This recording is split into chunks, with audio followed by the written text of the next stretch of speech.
Ben Bernanke. He's the guy who chaired the U.S. Federal Reserve Bank from 2006 to 2014.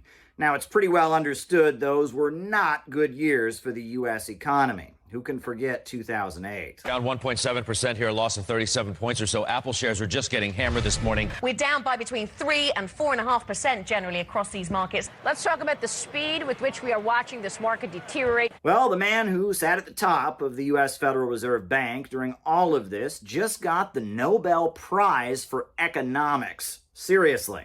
He was first appointed to the Fed's Board of Governors in 2002. He made a splash for himself by talking about the dangers of deflation and methods that could be used to oppose deflation, giving birth to what's been called the Bernanke Doctrine. George W. Bush liked him so much, he promoted him to the role of Fed chairman.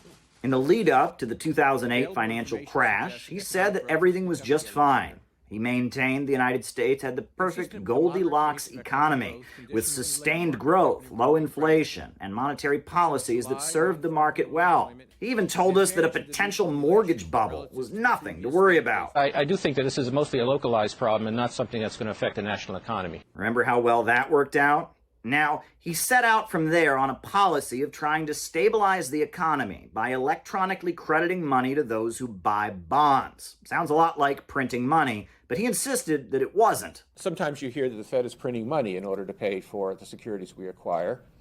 And I've talked about that in giving some conceptual examples. But as a literal fact, the Fed is not printing money. Now, he's technically true. There was no printer involved. There was no new paper money created. But he was essentially doing the exact same thing, just with the click of a mouse. Critics said this would cause inflation, but Bernanke insisted everything was fine. We're not printing money. The amount of currency in circulation is not changing. The money supply is not changing in any significant way. Now, a lot of people saw through this. It became almost a punchline, until ultimately he had to admit that they were, in fact, doing that. I mean, you create the reserves. Yes. And so, I mean, is that printing money? Not literally. Nothing like honesty and transparency from those who run our economy, right? So why exactly is this man a hero? Because the USA survived the financial crash that he helped to create, he must be a competent fellow.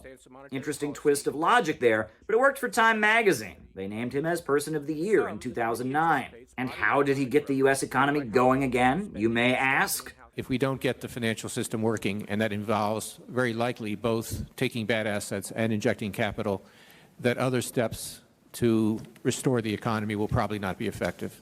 But just don't call it printing money. We've been over that. So where are we now exactly? Record inflation in the United States. The Consumer Price Index is up 8% over August. Now, at this point, they've just continued printing money. And the rising energy and food costs due to sanctions on Russia have only made things worse. American families are getting squeezed. Polls show the public is furious over continued economic mismanagement. So it sounds like the right time to give the guy who started it all the Nobel Prize. Just another sign of how out of touch the American elite really are.